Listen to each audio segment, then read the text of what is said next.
Hi,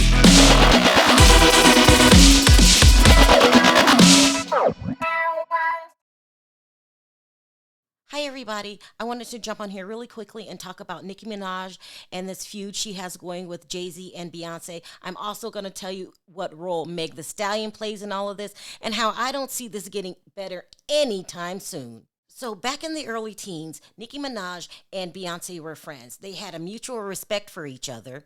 They also did several collaborations with each other. And one of those songs, which I really love, was Feeling Myself. I really, really love that song, but that's neither here nor there. Let's get back to the story. And they always spoke highly of each other in their interviews.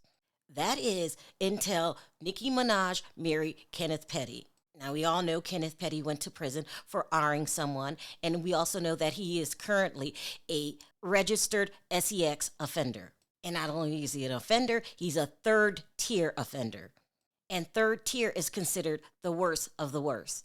Now, this is trouble for a lot of people, especially Beyonce. Beyonce actually is one of the few artists that really doesn't really get caught up in scandal. Not even when her sister gets caught beating the hell out of Jay Z in an elevator. That story was all over the media, but people were talking about Solange and how Solange didn't play and what a good sister Solange was. They didn't really have too much to say about Beyonce. It's like Beyonce's always very careful what she does. This is why she's managed to keep her name in good standing for so long. And she definitely wasn't going to tie her name to Nicki Minaj and now her third tier husband. Can you imagine Nicki Minaj and Beyonce at dinner with third tier? That would be the talk of the town.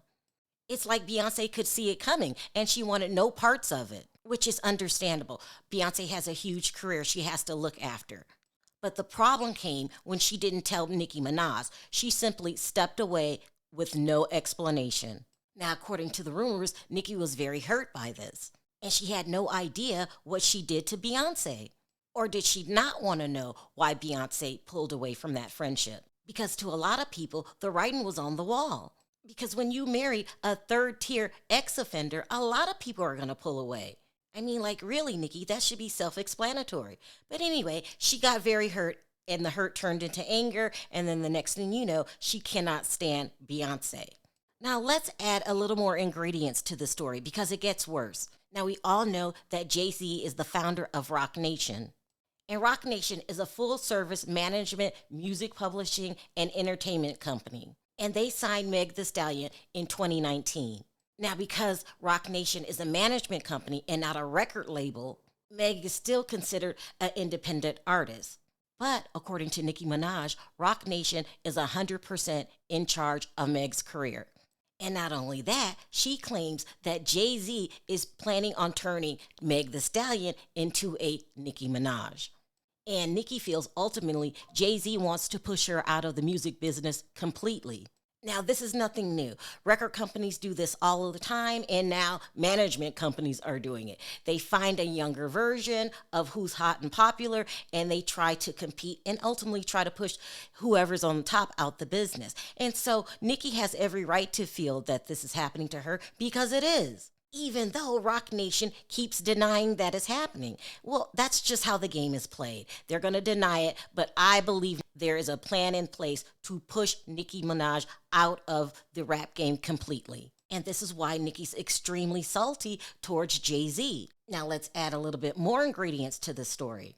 In 2020, Nicki Minaj came out publicly and said that when she was dating Meek Mills, he used to put his hands on her.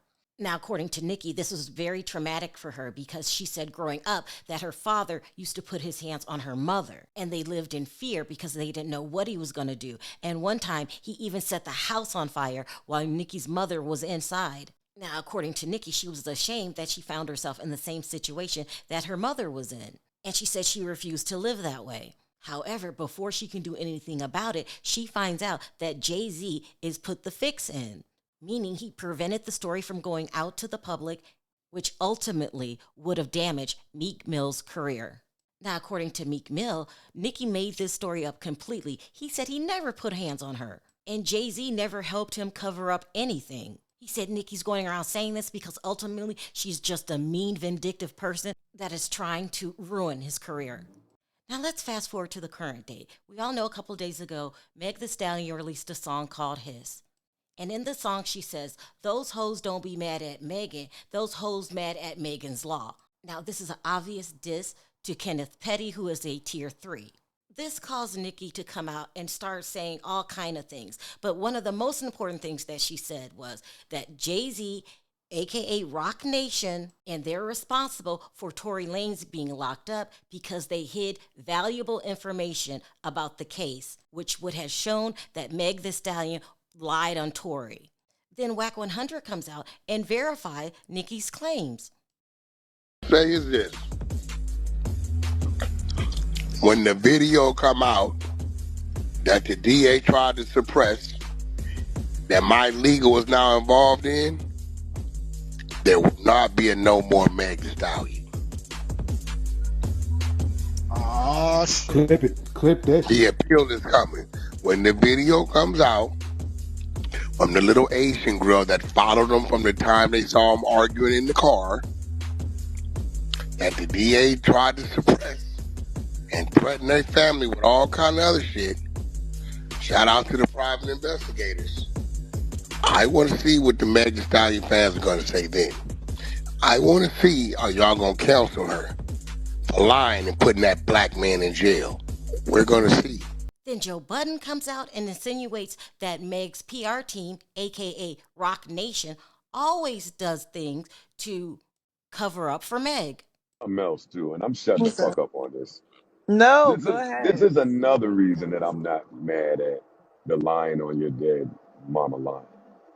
I believe that that is a Meg publicist somewhere pushing these stories about upping the Don't blame security the at my publicist. grave, and people are coming here to sabotage it. I think that's a real nasty PR trick. I Let's think talk that is about it. real nasty. How do you know? How do you know when something's a PR trick versus when it's not? Hmm. Mm, Experience and study. all these years of experience, James Jameson. I could see through the No, that publicist that is a stories like nasty move. glass. Yeah, that was an That's a nasty ill. sympathy Yeah, that move. was an ill counter I don't Yeah, think that. That was Rock Nation. for I That don't was think. that was sure. you, good girl. For You set that up, sure. Dory. Now, the naysayers, they're saying nobody's after Nicki. Nicki's just strung out on drugs and making things up. Now, Nicki has come out and said that she has been addicted to Percocet. But does that mean she's doing harder drugs? Does that mean she's going around lying on people, making up stories, and not knowing what she's talking about? Is the alleged beef between her, Beyonce, Jay Z, and Meg the Stallion one sided?